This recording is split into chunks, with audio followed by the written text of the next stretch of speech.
source for Vigano's every move. This week was a quiet one for Vigano. So we're going to jump right into Pope Francis's comments about beans. Legumes. Legumes. Exactly. He says, be vigorous and resilient like legumes. Because that's what you go to the Pope for. You want news about, crops. For those of you who observe the traditional calendar, February 10th was the feast of Saint Scholastica, the twin sister of Saint Benedict. But in Francis Church, it was World Pulse Day. Pulse, another name for legumes. And so he had wonderful things to say about legumes, like that they're vigorous and they're resilient, and that he was very pleased that women who pick legumes did not decide to starve their children. You can look it up. We will post the link. Catholic News Agency, God bless them, did a fine job on covering this very important breaking story.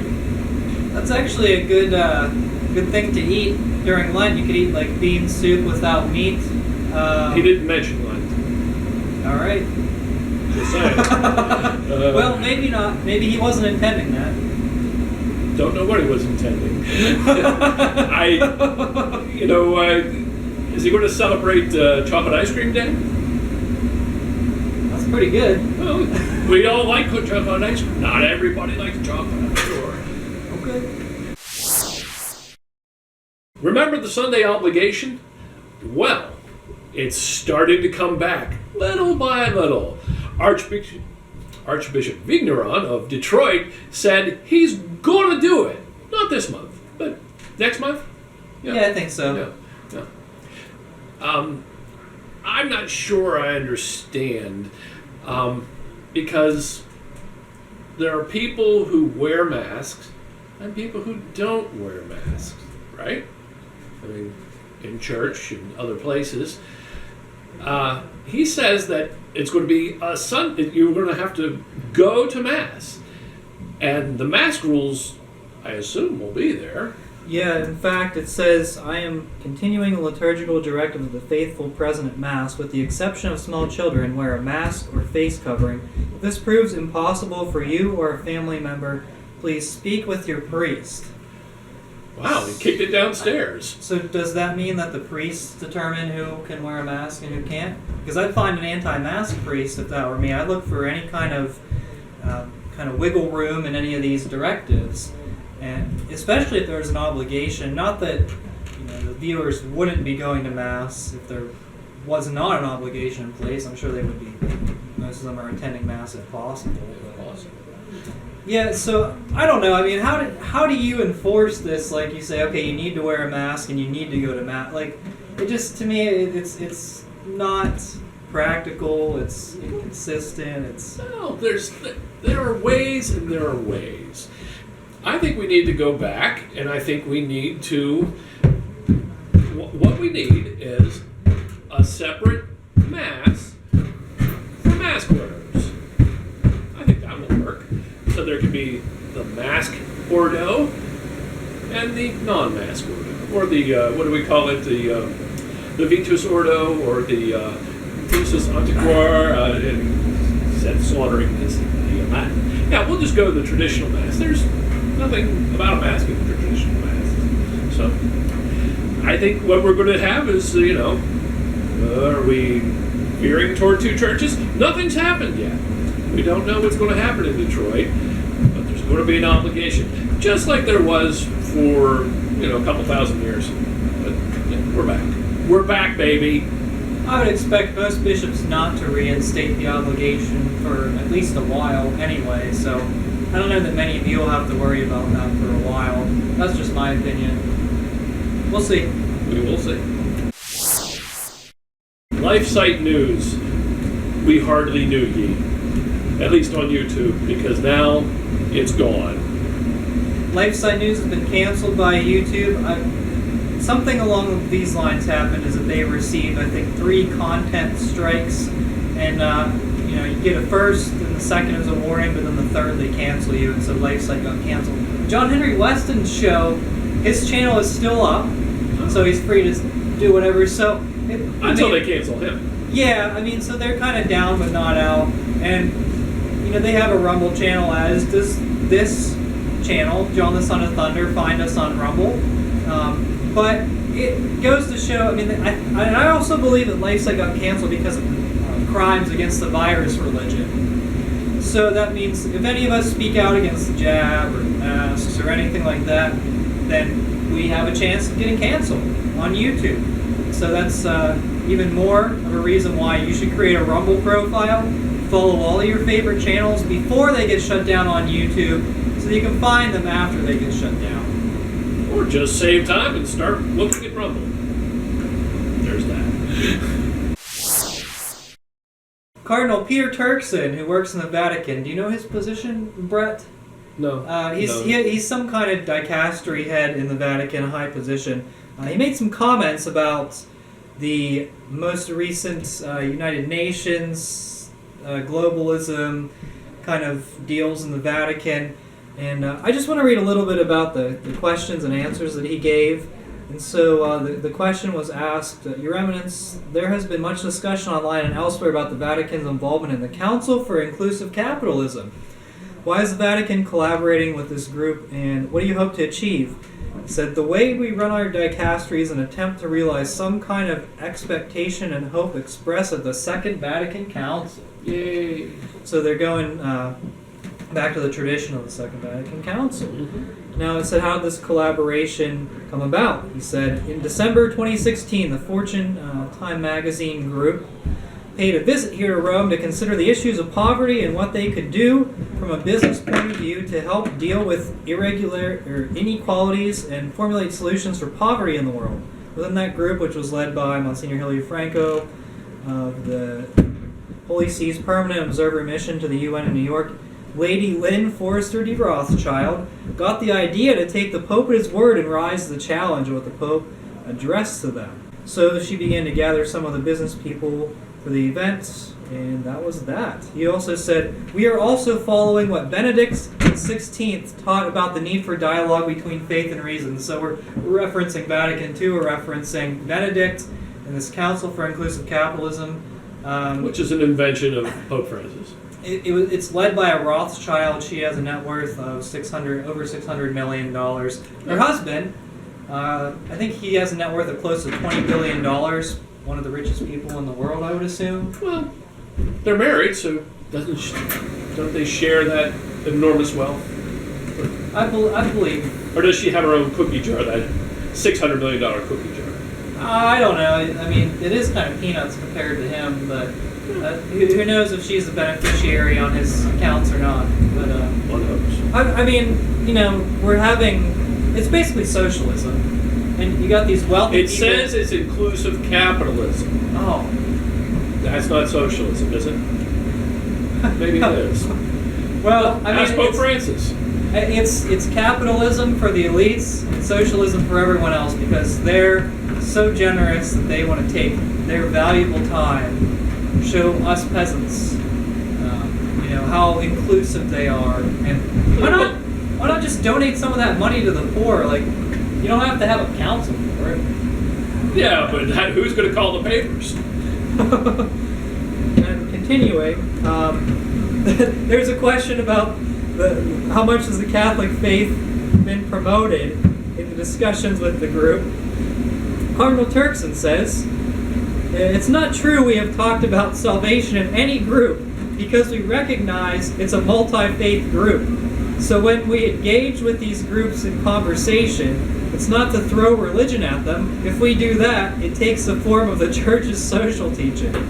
The objective is not to provoke conversion on the point of everybody, to bring anybody to their faith. If anything, it's about the point of our common humanity, as it were, and how we can engage the different institutions to promote that.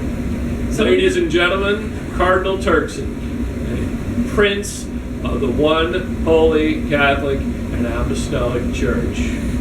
God give us strength. All right, so Brett, I mean, because we are not different faiths, but I just kind of want to sit here and talk about our humanity. No, I don't want to talk about my humanity. My humanity is my sin. My humanity is all my failures. Anything I have that's good is because of Christ. What does it even mean? Well, humanity is the famous buzzword of Freemasonry. Oh, well, there's your answer. Common humanity in our common home. Yes. Yeah, common. Now, a question about the Great Reset. Cardinal Turkson said, I know for some, the Pope's vision is a little bit socialistic or whatever, but if we go back to the beginning of the Acts of the Apostles and how they lived, or even look at the book of Deuteronomy and the Jubilee celebration, which said there would be no poor in your midst, this has been the biblical vision from the beginning. So, every Pope until Francis condemned socialism, and now Cardinal Turkson is saying, well, Pope Francis pretty much has a socialist view, but it's in the Bible. And we didn't find that out until Pope Francis came to be Pope. Yeah. I'm for that. Well, maybe they'll write a few new books. I don't know. Now, I checked the odds, and Cardinal Turkson has the best odds right now to be elected Pope. It's one of the gambling odds, so if you want to put your money on it... where'd you find the odds? Well, I just Googled it, odds for the next Pope. I forget what website, but it was from November, and surprisingly, what's his name, Parolin wasn't even on it at all. Oh, I didn't see that. He got knocked His stock off, is way down. He's got no chance. But right now, I would say Cardinal Turkson, he's a good chance. He has a good chance of being elected the next Pope. He's African. He's from Ghana, and people say we need an African as the next Pope. Well, if you want an African, Turkson's who you're going to get. You don't really want an African in that case. Nor do you want really anyone looking at the list. Well, as I said before, it's Tagle all the way. Well, and obviously that could change, as the years go by, but who knows? Years? You think there's going to be years? I don't think there are going to be years.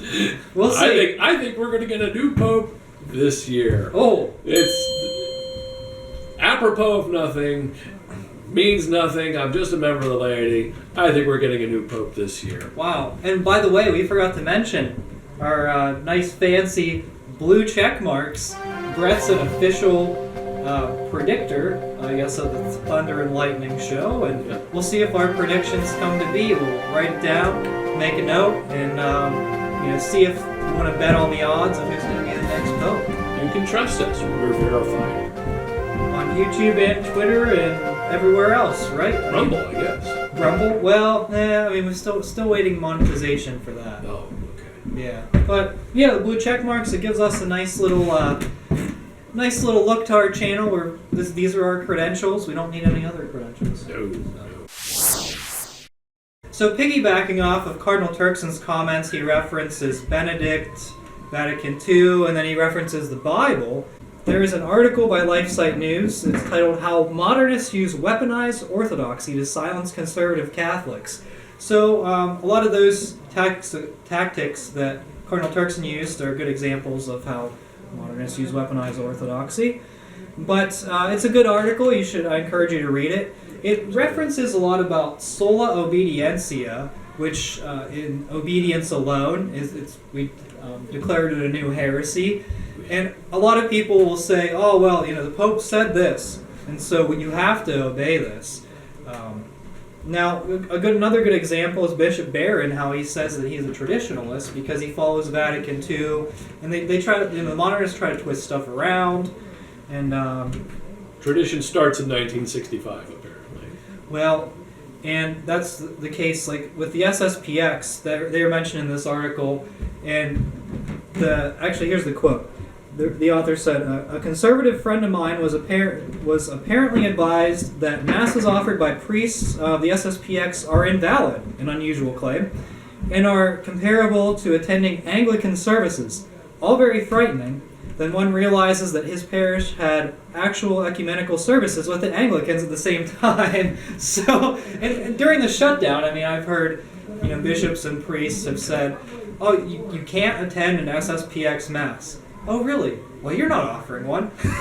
So, it was just like... Well, what's that got to do with anything? The logic was so ridiculous. But finally, I want to point out the weaponized orthodoxy. J.D. Flynn recently released an article on his new blog, The Pillar, And after he was fired, which I think he was fired, I think he was fired. by a Catholic news agency, him and Ed Condon formed this Pillar website. It looks like a blog, and where they just kind of post what they think. And they took the opportunity to talk about abuse in the church. I'm like, okay, good, they're going to do some research. Well, then they started going more towards criticizing anyone who has questions about the vaccine. Abby Johnson, Bishop Strickland, and in particular, they attacked him very strongly for disagreeing with the USCCB's position on the virus. Well, let me say this about that. Listen, Pillar, if you're going to attack bishops, that's our side of the street, okay? Don't be working our side of the street. We attack bishops. You guys stick to doing whatever the Vatican tells you to do. Now, did the Vatican tell you to go after Strickland? We don't know. Come on, guys. We don't expect much of ourselves, but we expect more out of you. You can do it. Be that guy. It's for our common humanity and our common home. I didn't have much expectation for J.D. Flynn whenever he started the blog, but it's clear that he has a lot of modernist tendencies. And who's funding him? I mean, you question maybe the Vatican's funding him. I have no idea. Maybe Opus Dei. I mean, it's up in the air, but I know that the Pillar, it's not going to catch on. It's not going to catch on as a mainstream Catholic website. No, listen, he is a member of the laity, and he's not going to be silent. That's just how it is. Maybe he should. Yeah, we're encouraging it. We're encouraging the power of silence to go back to that well one more time. We rise again from ashes. Remember that song? I do. Yeah. Anyway, so there's a little bit of a different procedure for ashes for Ash Wednesday this year. The Vatican issued a directive, directed by Cardinal Sarah, to instead of put ashes on people's forehead, it was to take ashes and sprinkle them on people's heads. And a Canadian diocese is taking that idea and basically infusing it with steroids. They are offering take-home containers for Ash Wednesday. What do you think, Brett? Well, I think it's great. First we had the TV masses, and then we had drive-through confessions. Now we've got takeaway ashes. It's the church in the 21st century. It's great. I'm for it. The bishop is very excited. He said, we ordered 6,000 containers. We had to order another 6,000 because you go there. I guess it's a nice little plastic container. You get a little book of prayers. Do it yourself. It's DIY Catholicism. It's great. It's fabulous. Why haven't we done this for years? I don't know. This is the new evangelization. Well, in last year, I know there were places that offered, and this was even before the corona restrictions, there were drive-through ashes where you could drive through it. We need internet ashes now. Digital ashes. Digital ashes. Sign up for our newsletter now, and we'll give you a digital attachment of ashes. Right. That's we got to do this. This is the 21st century. Well, and they got to burn their palms they didn't distribute last year because they. Oh, that's right. Locked up, yeah, so. Maybe that's the problem. It's a way to get rid of all their ashes without throwing it into the streets. This is just too exciting. Oh, and by the way, the bishop also said Ash Wednesday in his diocese is going to last 2 weeks. It's going to last from the 17th all the way till the end of the month. So Ash Wednesday is actually going to be Ash Fortnight. And it's also available to non-Catholics. He said they were really excited about that. Well, go figure. Well, hey, all are welcome unless you don't wear a mask. Right, exactly. I've got something burning in my soul. Popular Catholic music artist Matt Maher retweets America Magazine. John, to you. Yes, Matt Maher, popular Catholic music artist. A lot of Catholics really like him. Some of his music is played at Novus Ordo guitar masses, and they're not even like the ultra-liberal ones. They're the more conservative, but we want to do something for the youth group type of stuff. He retweeted an article about the attacks on the Capitol building on January 6th, and the article basically criticized pro-lifers for being extremists, the religious right-wing extremists, whatever, we need to not focus on pro-life. It's from America Magazine, of course. They're going to talk about de-emphasizing abortion. But this popular Catholic singer retweeted it, and it just goes to show that, I don't know, you got to really be a traditional Catholic in this day and age. Matt Maher, a lot of people really like his music. Audrey Assad's another one. A while ago, she retweeted a pro-pride tweet, and just because they call themselves Catholic doesn't mean that they've infiltrated the Catholic Church and they're part of the Protestant praise and worship movement. And as you know, like Hillsong and a lot of the Protestant praise and worship people are not Catholic; they're anti-Catholic. Absolutely. And by the way, happy Quinquagesima Sunday. And happy St. Valentine's Day. Yes. And with that, this has been EVTN News. We are the laity. And we will not be silent.